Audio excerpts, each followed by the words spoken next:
What's the problem? Why can't money follow children to the schools that their parents want them to go to, whether it's a public, private, religious, charter, and or homeschool? I apologize for being late. No worries. I was on a conservative airplane, and it got, gas, right? yeah. Didn't have enough to drink.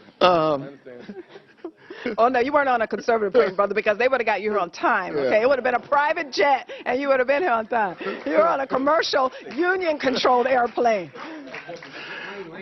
Plane landed safely. Go ahead. Thank you very much, and I want to thank my colleague, my friend Alan West, for inviting me to be here. Kansas City and St. Louis, Missouri, Kansas City and the largest cities in the state, Kansas City, St. Louis, the second largest, both cities have decertified school districts. When I came to Kansas City out of college, out of Prairie View, we had 74,000 students in Kansas City in the public school system. Today there are 16,000. There are only two cities in the state where you can have charter schools, Kansas City and St. Louis. I think the argument that you're making, I would agree with, except there's one problem. There are still those schools which would deny access to African Americans, and I think that they are fewer than they were when I was in school, but they are there.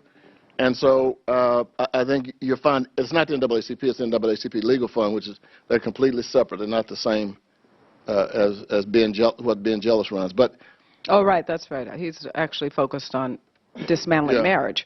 It is a legal fund that is fighting school choice. Yes. So I have 4 children.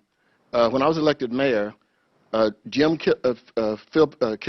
Kirkpatrick, a reporter for the Kansas City Star, came and asked me, he said, we're getting criticism because you're getting criticism because people say your children are going to a private school. And I said to him, let me tell you something. You can write whatever you want to write about me. Go ahead and do it. You leave my children alone.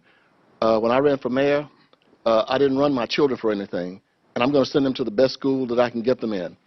And so I believe that we ought to send our children to schools that can produce. I agree with you on that.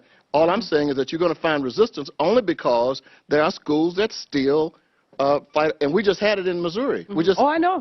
where they just fought off allowing black students to come to some schools. Yeah, all right. Congressman Scott, should we keep African-American children or low-income children in failing schools until there's some type of racial equality into other schools in that particular state? Of course not.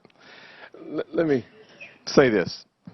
As a state legislator, for 2 years, I fought for the school choice legislation to free kids from schools that are impoverished and having low results, because the bottom line is you can't get a good education if you can't get a good education, and the unions in the education world are more committed to the structure of education than they are to the child. And the only way to solve the problem is a very simple concept here. If you don't vote for the future of our children, we ought not vote for you. Well, yeah. I don't care whether you're black, white, Republican, or Democrat. At the end of the day, until we start saying that the child is the future and vote consistent with that child's future, it doesn't matter. And the problem is that we're not doing that.